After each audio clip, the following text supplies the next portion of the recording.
I want to share with you a recipe for the best Caesar salad in the world. So all you have to do is start off with the head of a full parsley, the juice of 1 juice lemon, 3/4 cups of olive oil, some salt and pepper, and I love to use Celtic sea salt in my recipe, 3 tablespoons of fresh Parmesan cheese, 1 raw egg, between 3 to 5 cloves of fresh garlic,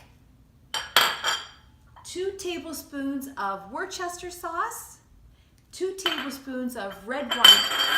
wine vinegar, and lastly, what makes it incredible is 1 can of some flattened anchovies. All you have to do is stick it all into a Cuisinart or a blender,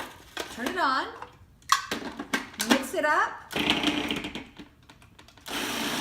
you have now